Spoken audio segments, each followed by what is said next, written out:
All right, so my leg workout today. As many as you know, I've been battling a knee injury for the last few years, chondroplasia in my knee, arthritis, what you not. So like, it's not like the typical animal hardcore, lift heavy weight, grunt until you puke kind of stuff. But you know what? This is my reality.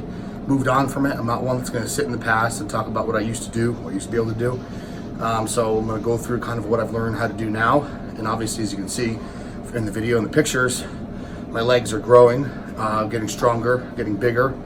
And so basically, what I've learned how to do is like usually when you sustain an injury, the neurons in your brain stop firing the muscle. When it stops firing the muscle, you don't get that pump, you don't get that connection. So other muscles start to take over, the adductors, the glutes, and so forth. So I've had to learn how to kind of like refire the quad and get the quad to kind of wake up. So one of the routines I've been doing that's been working really well is doing leg extensions supersetted with single leg movements. The last 3 weeks I've been doing single leg press. And if you notice in the single leg press, I keep both legs up, because when one leg's down and one leg's up and I come down, sometimes it's easy to pull a groin because you're like this. So I keep it up for stability and keep balance. And I also notice that when I put both hands on quads and I don't grab for stability, I can feel my quad activate more. So my thought process is if I go into leg extension and I pump up the quad as much as I can and get as much blood flow into the quad and go directly into the front, directly into the single leg press, I get a much more connection, a massive pump, and I can kind of reach it to closer to muscular failure, keeping that pressure on my quad. And obviously over, progression over the weeks and weeks and weeks, I'm able to do a little bit more. When I first started, I could hardly even do just the chassis by itself. And that's usually kind of what I start with outside of the warm-up.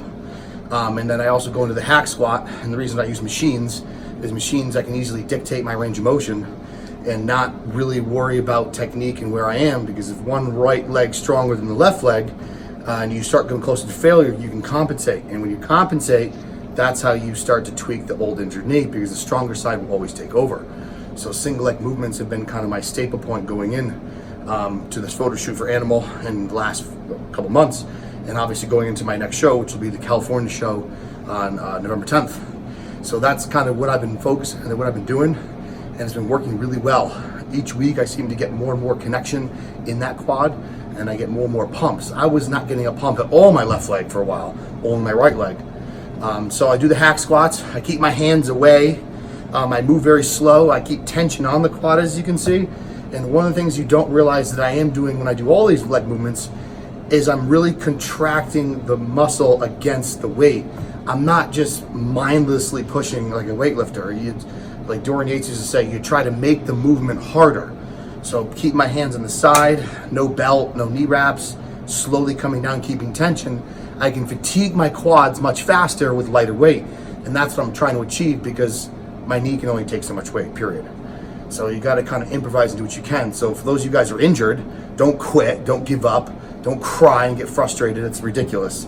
Just move forward, work with what you can, and slowly but surely take that what you can do and progress from it. And maybe one day you'll be able to get back to what you were doing before, but the chances are, depending on your injury, it's probably not, especially if you rupture a muscle. And then what I also been doing is lunges, walking lunges, but one leg at a time.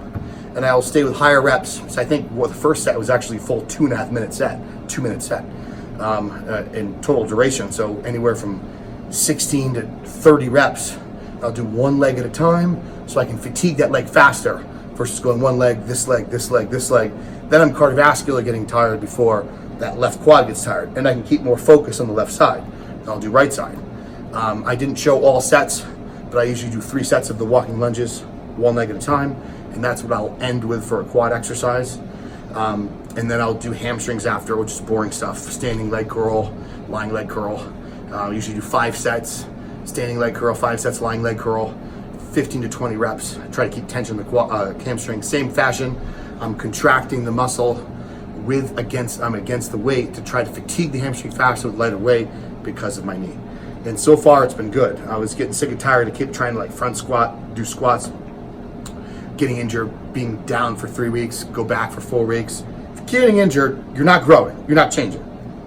So you got to consistently form a series of exercises that you can do repetitively over weeks and weeks and weeks without having setbacks. So just a quick review. For my leg workouts, I do 3 to 4 week clips of the same exercises.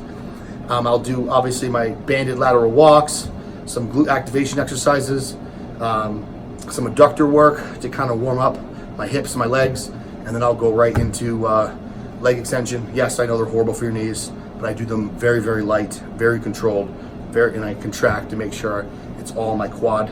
And I'll superset that with either a single leg hack squat or a single leg press of a variation.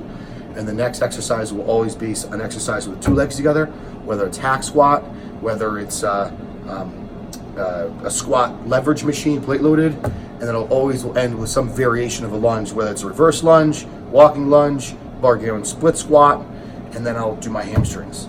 So guys, if you're injured, don't cry about it. Learn to do what you can do. Stop doing the things that cause the injury, and especially if one leg is severely weaker than the other, stop doing 2 legs together, do isolation work, single leg stuff, and challenge that weaker side. And on the stronger side, don't keep pushing as hard as you can, or else that right side's gonna get much, much stronger. Because you gotta keep in mind, if you have one injured side and one stronger side, all day long you're favoring that stronger side. Whether you're stepping out of the car, walking upstairs, catching your balance, you're always gonna favor the stronger leg. And that stronger leg can become more and more coordinated. The weaker legs become less and less coordinated. All right, guys, if you have any questions, please comment below, and be sure to catch out any future videos on animalpack.com.